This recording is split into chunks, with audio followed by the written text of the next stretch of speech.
Welcome back to JHL Cinema Class. Today we'll be reviewing the first 3 episodes of X-Men 97.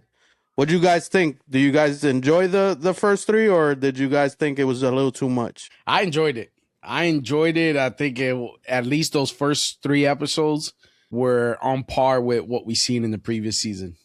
Maybe a little more excitement because who was expected to make an appearance in there? Well, a couple of appearances that I at least was excited about. I agree. I liked it also. Apocalypse was badass, but I had a little thing with Wolverine.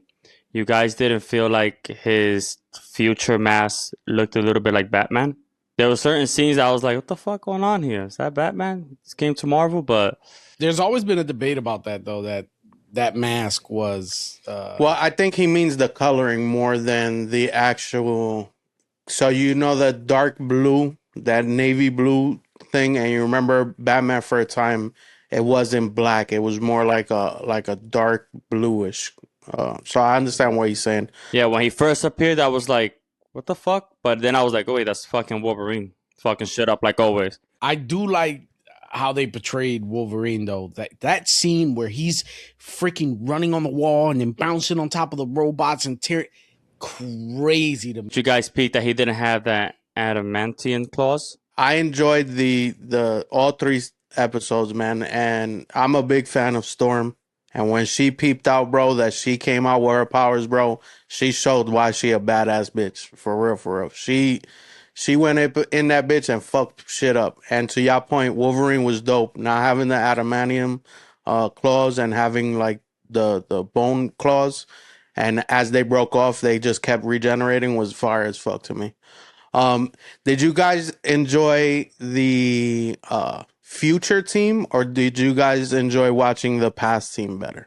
You know, I'm a big Wolverine fan, so I like the future because of that reason. But if I had to choose, I'll take Wolverine, take him to the past because the past one was badass. You get to see Apocalypse really and where his backstory comes from and why he's fucking up shit, and Magneto having that faith of, wait, we can make him into a good guy. Let's try before, and that motherfucker say, nah, I'm cutting this motherfucker's head off.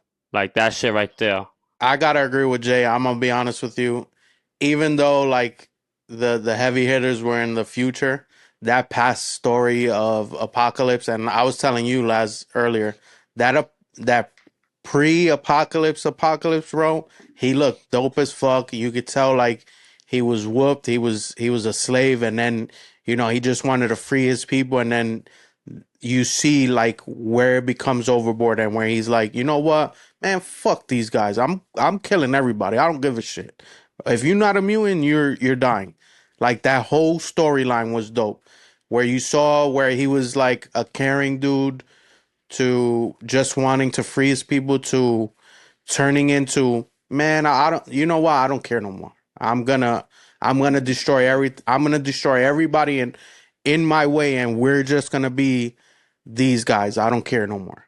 I thought that was fire. What I will say is something that I think makes Apocalypse stand out is that you don't usually see someone with that amount of power just wanting to care for the people like mutants in a sense, where he's empowering everybody that's a mutant. If you're not a mutant, you out of here. Usually when they got that level of power, they want to be the supreme and that is it. Not him. It doesn't seem like that's his ultimate goal. No, he's more of, hey, if you're a mutant, we riding together. Let's destroy all humankind, and it'll be us only. What did you guys think about the new characters? I'm gonna be honest with you, Strong Guy and Havoc, bro. I enjoyed those characters. The side characters were so dope to me. They finally showing off Jubilee's powers, bro. Amazing. I thought that part too, where it was the present, man, such a great portrayal of that team. They showed the X Factor, the X Force. Man, I thought it was just amazing. They showed Wolfbane, which is the girl that was like a wolf. Man, they brought out so many different characters that I know a lot of people don't know, and they're finally getting like a little bit of a spotlight. Man, I enjoyed those characters. What did you guys think? I feel like they actually gave Jubilee some credit and justice. They actually didn't they took her away from the I'm a little girl and I don't know what the fuck I'm doing to okay, this is gonna be the way, but it has to be the right way. Yeah, you wanna go and blast this man's head off, but we should have not done it like that. And I wanna do this the right way, or let's not do it at all and I'll run solo. So I give it to her there. I think Jubilee to me was the highlight there. I got to see a side of her that I hadn't previously, and now I have a greater appreciation for her. Because previously to me, she was just like another X-Men in the background, filler kind of character, and didn't have much value to me within the the storyline. But she's badass, bro. Yeah, she is a badass. And the crazy thing is, I was talking about them bringing out new characters, and Polaris, which is Magneto's daughter, she came out too, which she's the one with the green, and you saw her manipulating metal. Man, that was an amazing part too. I was so hyped about seeing her. I was like a little kid last night, for real, watching every episode. I imagine how much I like the story that. Normally you skip the intro. You already know I had that banger on the TV. You already There were know, two different bro. ones. There was one for X-Force, and then they had the regular one again. Emma Frost too. Emma Frost was fire, bro. Even though it wasn't a long scene per se, but she's just sitting there turned into Diamond, and she's just chilling, fucking shit hitting her and doing absolutely nothing to her. I thought that was dope, bro. I can actually appreciate Morph because he gives us those little clips of different superheroes, like here comes Thor, or here comes the Hawk, or here comes someone. You never know what he's gonna morph into to give you that little teaser. Well, I'm not gonna lie. To your point, when I saw the trailers and I saw Thor in the trailers, I said, "Oh shit, Thor's coming out in the X-Men! Crazy! That would be dope that they're doing like a crossover." And it was just Morph, literally telling me, "Gotcha, bitch! It's not me. It's not." It was well played though, because the timing with Storm coming out and you got all that electricity, and then all of a sudden you have Thor, it would lead you to believe like, "Oh shit, the team up, the ultimate team up is here." Nah. It was definitely dope, man. Who do you guys think? I know Lazz mentioned that one of his favorites was In Sabul Nur.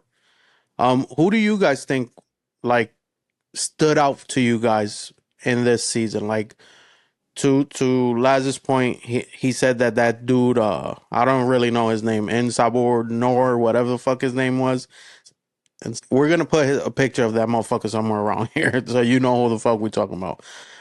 Besides him, who else did you guys like? Magneto. And the reason why is you got to see that soft part of him. Okay, this could actually work. Let's try to make him into a good guy, like I said earlier. And I guess this is where it's gonna come from, him saying, "You know what? I couldn't do it with Apocalypse. Fuck everything. I'm gonna keep it the way I like it. I'm gonna keep my mutants to my mutants, and fuck these humans. We should be apart." So I think Magneto had a good part there. That is a good point, because he did get to see a different side of Magneto in that scene where I'm gonna just call him Noir, cut that guy's head off. He was like in complete shock, like, no. And granted, to be fair, there was a little bit of selfish reasons for that, right? Because he was trying to, get their asses back home, and that guy was the key to do so. So, but still, you got to see a different side of him in that, because he'd be the first motherfucker to kill somebody. To me, Jubilee was who stood out to me. Her powers, the way they finally showed her powers, to Jay's point, where it wasn't just, hey, 4th of July, she just does fireworks and that's it. Like, they showed a little more in depth what her powers are. It's not just fireworks. It does this, it does that. And I enjoyed that part of the actual footage. It kind of gave you a description of somebody that wasn't just Storm or Cyclops, even though Cyclops went crazy in that beginning where he was fucking up the Sentinels and shit. That shit was fire as fuck. I have a question before you continue. Who, you guys know probably more, who's the guy with the drums? The drumline guy? He was like, yeah, I forgot his name. Something like, Lee. I forgot his first name. Yeah. He transmits sounds to give you like it like gives you like gives you a headache. Nah, It gives you like a cancer. It rips off your skin and everything. But that shit, I forgot. It's something Lee. I just forget his first name. Fuck. Now you got me thinking. I forgot. Yeah, is that he came out of nowhere, and I was like, what the fuck? He's one of the 4 horsemen. That's actually one of the yeah. I was gonna ask you if y'all enjoyed the 4 horsemen, where it was him, the big buff dude, and those other Jeb two. Lee. Jeb Lee. Yep. I knew it was Lee. I just forgot his first name. Bruce He Lee. was crazy, and he was playing the shit out of them drums, bro. He was. He would have beat the guy in drumline. Yeah, He would have beat the shit out of the Nick drum Cannon line. would have had his money run. So, who do you predict are going to be the four horsemen? Because obviously, you know those are not going to be the four horsemen for. I have no idea, to be honest. Because you know people are going to switch sides on it. Psylocke played a dope part too. I'm not gonna lie. Yeah. Her You little know, clip. maybe this guy makes his way back into being one of the four horsemen, Archangel, because even though you see that when they killed that guy, he was adamant. He was like, "It's mercy. It's not murder." It almost seems to me like there's something still in him that he fears could potentially get him back to that point of being on that side. So that's definitely one character I can see switching. Well, it's not Jubilee because Jubilee was like, bro, you just did the same shit he did. What are you talking about? He's like, no, bro, it's not murder. She's like, no, bitch, it's murder. You killed that motherfucker. I don't know. I can see characters like that, but I can see Emma Frost being that because she's all about, I don't really give a fuck. I'm all about the vibes. So I feel like it could be her. It could be Psylocke. Obviously, we've seen a stint where Magneto's part of the Four Horsemen. I don't know, man. It's going to be interesting to watch. It's going to be interesting to see. They start out with a banger, but I have a question for you guys. Do you guys think that's the best Marvel series that they have in Disney right now? X-Men 97, you think it's the best? Hands down, for sure. None of the Spider-Man, even the old Spider-Man, no, they don't touch it. The old X-Men 97, the original, that one's dope, but this series is just, because of the animation and because it's a newer animation, to me, it's top tier. It's definitely the best we've seen so far. So would you guys even put it top of like Moon Knight and these live action ones? This is going to be controversial, but I'm going to say over Moon Knight for sure. The reason why is, I sound like Jay. The reason why is because the screenwriting on this, the storytelling on this, bro, it is next level, bro. For it being a cartoon, it really is next level. Like, we need some of this shit to make it into the live action movies. So it's better than everything except for Loki.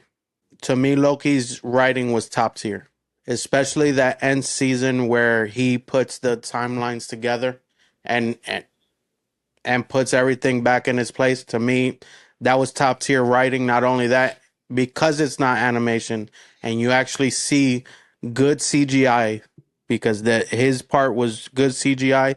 You see like all of the glowing lines together and him sitting in that throne and putting everything together. Man, to me, that was one of the dopest parts in all of MCU. Not only live action, but in all of MCU. Yeah. But that it's top tier, it's definitely top tier. I think it beats everything out except for Loki, in my opinion. I don't see it beating out Loki. I think Loki deserves a season 3, even though we already know how it ended. That's how I think Loki was.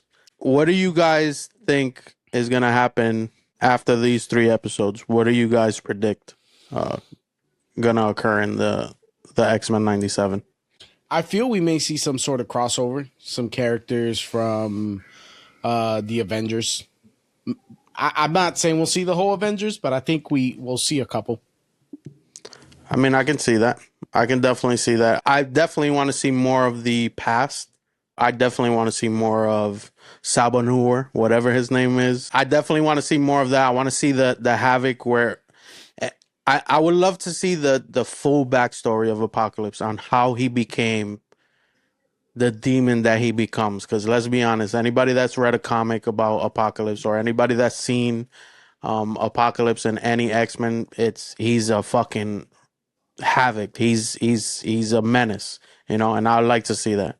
What about you, Jay? I just can't wait to see what they do with Cable, because he's supposedly the answer. So I want to see where are they going with this. That's my big take with it. All right, guys. If you like this kind of content, go ahead and like, follow, subscribe. And if you guys don't, scoot.